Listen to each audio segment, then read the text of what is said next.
This is a video to make sure that your Chromebook or that your device is running with the most updated version of Chrome. So what you're going to do is make sure you're at Google.com, and then at the upper right of your search bar here, there are three dots. You're going to select that. A drop-down menu will pop up on your screen. You're going to scroll all the way down to settings. You're going to select that. Now you're going to look for About Chrome, which should be down here on the left, all the way down.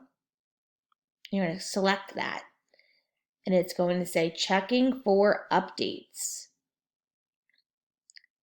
And it will tell you if your Google Chrome is up to date or if you need to update your Chromebook, and it will prompt you to do so. So if your Chromebook is running slower than usual, you're seeing a lagging of some sort, I would just check this periodically to make sure that your device is up to date.